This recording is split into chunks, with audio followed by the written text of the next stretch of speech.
Good morning. It's Vijay here. Today is 20th January 2025, a very, very important day as far as the global stock markets and other markets are concerned because today is the second coming of Donald Trump, who's going to get inaugurated. Welcome to the pre market commentary where we discuss what happened yesterday, which is on Friday, and then what is likely to happen today and further. So, as I said, today is going to be something of a game changer. Today, incidentally, is a holiday in the US markets, not because Trump is being inaugurated, but because there is this Martin Luther King's day. It's called the Martin Luther King Day. So now there are a lot of lurking concerns and the bull market. If we discuss that in India, our markets are much more nervous than the global markets. On Friday, the US markets did very well, and so are the Asian markets doing today. But our market is somehow nervous because they believe that Trump is going to attack India. I strongly believe that Trump has got no such, preconditions that he has to attack India. Even on China, he has already talked to the president there just before the inauguration. So I'm expecting anything on tariffs to be very muted on the very first day. Incidentally, on the eve of the inauguration, they held a victory rally where he announced plan to sign more than 50 executive orders. So executive orders would mean that they can get initiated without the help of the Congress. So first, among them, as far as the media is reporting, is they are going to declare emergency at the border with the Mexico and the Canada, and they will close the borders for Mexico. Then they will construct a new border wall. Then they will terminate Biden orders on energy drilling restrictions. So you have the drill baby drill, which means oil prices are likely to be impacted on the downside. May not happen immediately, but sentimentally, I think oil will stabilize at these levels. Then they will withdraw from the Paris Climate Accord, which is again a moot point. Actually, it doesn't matter so much, but nevertheless. And he will establish what is called a DOGE, which will have a hiring freeze on government uh, in the US. So that should eliminate a lot of flab, but it also means that unemployment may slightly increase. Nevertheless, these are some of them, some of the executive orders which are being speculated as far as Fox News and other financial channels are concerned.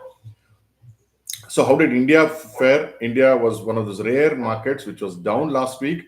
Nifty was down about 1%. You look at European markets, actually, Europe fundamentally, economically is not doing well, but the markets are doing very well.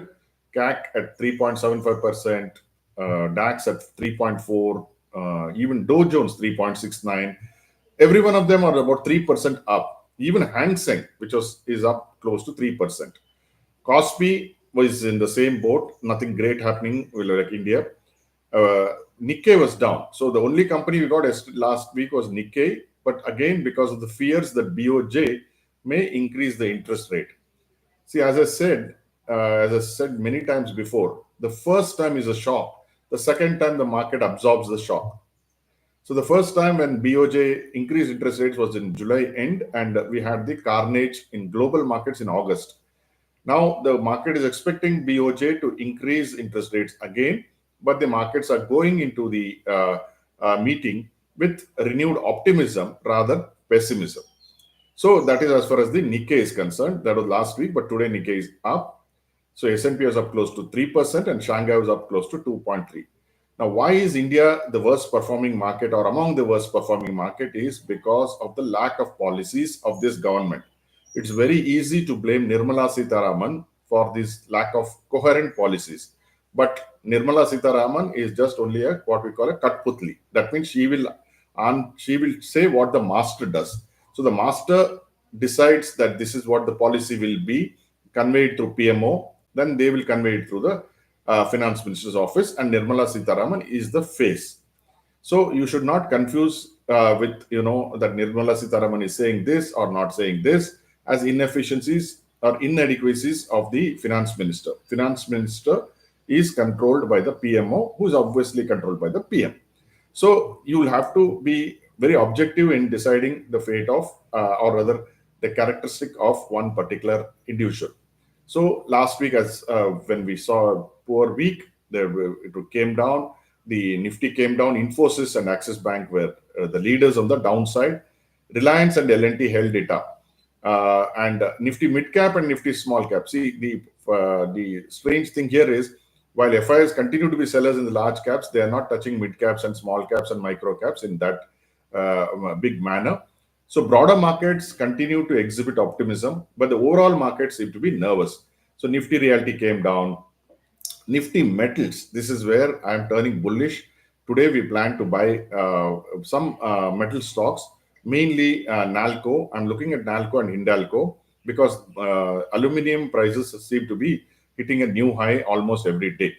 So Nifty Energy Advanced, mainly I would say Reliance was one important component there. FMCG, there was bargain buying. We bought into ITC on Friday.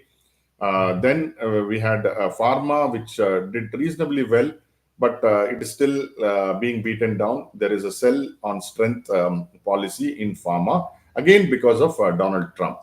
Nifty IT, of course, Infosys brought that down. Wipro came in with good results, but the analysts are expecting, they're downgrading Wipro. I don't know why, but that is what it is. Kotak Bank was dragged the most. I think Kotak Bank has come with reasonably good results. So today, whatever happens, I think in the banking sector will be led by Kotak Bank, either up or down. If Kotak Bank goes up, then HDFC Bank and ICICI Bank are likely to be in the limelight on the positive side. So that's core CPI and PPI came lower, so therefore US markets also did well. Dollar is somewhere at 109.15. High was 110. I think it will find it difficult to cross the 110. I think slow and steadily the dollar can come down to around 107. Bitcoin is trading above 1 lakh. So the Nifty contributors were, as I said, Reliance, L&T, and ITC. On the positive side, on the negative side, it was Infosys, ICICI Bank, and Axis Bank, and HDFC Bank. TCS also was there. Earnings scorecard, Kotak Mahindra, what the analysts talk about is good. Wipro is good, but some analysts are bearish on Wipro. Inline was Tech Mahindra, which I expected in the same manner. Geo Financial was inline. Weak was RBL Bank, Rallis, and Canfin Home. People are now talking about RBL Bank having bottomed out. So that is one more stock I'm going to watch. And we don't have RBL in our portfolio, but nevertheless, it is a stock worth watching because at one time it was our favorite. So what are the stocks to be watched? Wipro, Kotak Bank, Indian Hotels, and Tech Mahindra. And negative, as I mentioned, RBL Bank and Finhomes. Now, today results, there's nothing in from the Nifty. We have had MCX, which is an important thing. L&T Finance, which will give us some idea of what NBFCs are doing. Paytm, a very speculative stock. MRPL will give us an idea on refineries.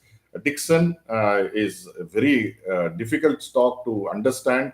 And then you have Oberoi Realty, which will give an indication of what's happening in the realty sector. IOB is there, and Zomato. Zomato, I think, should come up with good results. So all in all, today is likely to be an exciting day, but the markets are very nervous. The markets are going into the inauguration as if the earth will fall. I personally feel one should not worry because, as I keep mentioning, the so-called, the equivalent of finance ministry in US is very pro-India. Is actually more pro-India than any other country.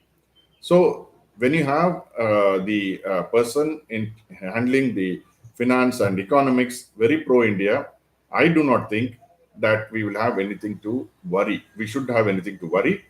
We, as usual, continue to go bullish. Today is a day when I show my trades to the general people on Telegram, the non-subscribers, and so we will continue to be bullish. We will buy on decline, and we hope that things will get better. Friday was a reasonably good day for us. We have carried some positions of Bank Nifty. Let us see what happens. So whatever you do today, I hope it is successful. Thank you for joining me.